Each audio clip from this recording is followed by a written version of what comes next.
with home prices not near where they are supposed to be, with mortgage interest rates higher than where people really want it to be, and with a new political party in office, the question really is it smarter for you to actually rent versus purchasing a home in 2025? So that's what we're going to be exploring today. The American dream has always been to own a home, and I would say that in many cases it actually makes sense to own a home, but not always. As of 2024, the inflation rate is 2.9%. The Fed is looking at a target of 2%.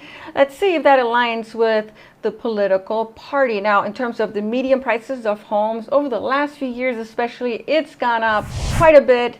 From 2020 up until December of 2024, it's up by about 23%. In some areas across the United States, it's way higher than that. The median price on average in the US as of December is $404,000. In 2020, it was $329,000. So you can see just by looking at the comparisons how the unaffordability has really increased for many of you. And that's especially true because the wages and the salary increases have not held steady with the inflation rate. And now that a new political party is in office, they're working in lightning speed to make a lot of changes, whether it's in the government, economically, or even geopolitically speaking. But I think it's too early to tell what those changes are going to do when it comes to the impact on the American people. There's a financial and an emotional side to home ownership. Home ownership gives you a stability that renting a home isn't going to give you, right? So for example, if you were to rent a home, if your landlord says once your contract is up that they don't want to renew it, well, you're going to have to move out and you're going to have to find a new place, right? So there's a lot of instability when it comes to enabling you to live somewhere longer periods of time unless you're able to draft up a contract that's over a year. Also, if you're somebody that likes to do home renovations, well, it's not so easy if you're renting a house. I mean, your landlord is going to have to agree to it, hopefully pay for it, but if they don't want to pay for the home renovation that you're asking for, well, then either you're willing to pay for it yourself, granted you're getting the approval from the homeowner, and possibilities are the homeowner is going to say yes because, hey, they're getting a free upgrade. But chances are you're not going to be able to make any home improvements unless the homeowner chooses to do so. There's a sense of freedom that comes with homeownership. You're able to do in that home as you wish, as long as you're abiding to local and city and, of course, state regulations. But other than that, you can do as you please. And to a lot of people, that is worth so much. And then, of course, there's the idea that if you're renting, you're just throwing away money because you're not building equity in the house, but you're helping someone else to do so. But now you have to contrast the emotional side with the financial reality, especially as it relates to being in 2025 versus 2 or 3 years ago. Well, let's start off with the obvious. The mortgage interest rates are higher than when they were just a few years ago. Home prices are higher. You have to add in property taxes that you're responsible for, homeowners insurance, maintenance of the home, and then depending on which community, HOA fees as well. So now all of a sudden it's starting to add up, especially once you look at it with a much more clear mind. And so what we're going to do now is break down the cost of renting versus buying. So let's just assume you have a home that's worth $400,000 in 2025. You're putting down 10%, that's your down payment, so $40,000 just to keep it simple. The mortgage interest rate is 7%. That will bring the monthly payment, and this is going to include taxes and interest, to approximately $2,600, give or take. You also have to allocate a budget towards maintenance and repairs. And here it helps to just go with the 1% rule. So if your home is worth $400,000, on average, you may anticipate to pay 1% of the $400,000 in home repairs. At the very least, that's what you should be budgeting for. And that'll bring it up to $4,000. Of course, if you have a new construction home, that number isn't going to hold true because A, the home is new, so hopefully nothing is going to break down anytime soon. But also, typically with new construction, you will also get a warranty. But having said all of that, the total cost you need to anticipate is $36,000. Now, let's compare it to renting. And this is where you're going to have to do a little bit of homework, right? So you're going to have to understand, what is the rental market? How much is it going to cost me to rent versus buying in the area that you're interested in looking at? Sometimes the rental prices are higher than what it would cost you to purchase, and sometimes the opposite may actually be true. But let's just assume for comparison purposes that a similar home is going to cost you approximately $2,500 to rent. You won't have property taxes.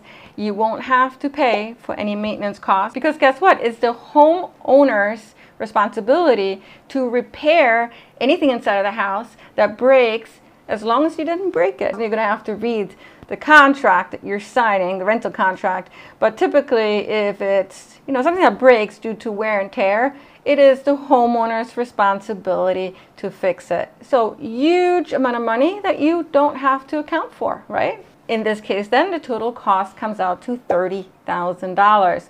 That is a savings of $6,000 a year. And then, of course, you have the down payment that you're saving because you're not purchasing a home, if that's what you choose to do, is renting. So $46,000 in theory you could allot to investing that money. So here's the hard truth, that in a lot of cases renting isn't really throwing away money, because you can save money, but especially if you take those savings and you do something with it. Let's just say you put it into the S&P 500. On average, the return of investment is approximately 10% on a yearly basis, but a lot of people, they won't reinvest it. And so when it comes to homeownership, not only does it give you a sense of freedom, but also it forces you to invest money. Let's go a little bit deeper into the cost of home ownership. Some of this may surprise you, some of it not, but of course you're going to be responsible for property taxes, and depending on where the home is, it could be 1% of the sales price of the home, it could be 1.2, it could be 1.4. So you're going to have to find out what on average the taxes are for the location you're interested in buying in. Homeowners insurance, it could be $2,000, it could be $5,000, it could be $10,000. Here in Florida, we're going through a homeowners insurance crisis, and on average, people are paying close to $10,000. But as I always say in my videos, new construction homes, the homeowners insurance costs are going to be much cheaper, but it's a cost you have to add in. Improving your home, talked about that costs money. Factor in at least 1% of the sales price of the home to improving the house. But now, if the house has an old roof, if it needs new windows and new sliders, that's a whole nother expense you need to account for. And so if you're shopping for a home, you're gonna have to figure out, what will I have to replace in the next year, 3, 5, 10 years, and start collecting money in the bank account, because something like changing a roof, changing new windows, especially here in Florida, impact-resistant windows and sliders are very expensive. You got maintenance costs, you got HOA costs. A lot of you are looking to purchase into an HOA community. HOA fees could be $300 a month, $400 or $500 a month. Now, I will say that a lot of times when you reverse engineer those costs, they actually make sense, because in a lot of these communities, you do get a gym. A lot of these communities are maintenance-free.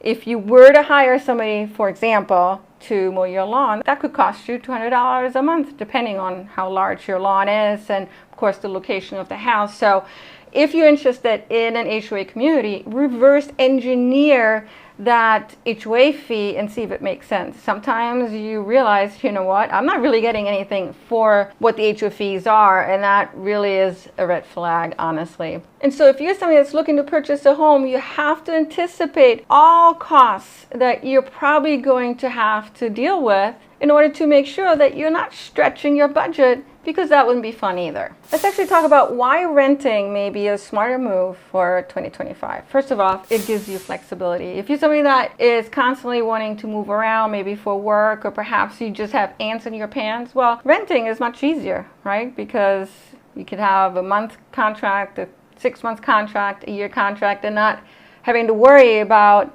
selling your home, dealing with agents and the agent fees. It's just simpler. Also, if you're somebody that's new to a location, let's just say you're somebody that's coming from New York or California and you've never been to, say, Sarasota, where I live in.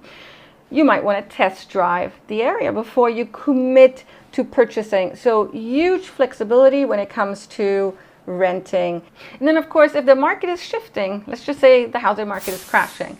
We're not in a crash right now, I do want to say, okay? So all these videos that are talking about the U.S. housing market crashing, it's just not happening. So this is an assumption. Let's just say the prices are coming down. In that case, why would you want to buy in a market where the home prices are coming down and are probably continuing to drop? You would want to go in when you have a better feel for what that bottom is going to be. Now, it's going to be hard to time, but I think you'll have a better sense for when it's right for you to purchase in a down market. Of course, there's going to be less financial stress. You don't have to worry about home ownership costs, as we talked about. And perhaps you're somebody that's really big into investing. The S&P 500, for example, that would be probably one of the safer investments to get into because it's so highly diversified. And if you're somebody that's just a little bit more risky, well, perhaps you want to take a shot at crypto.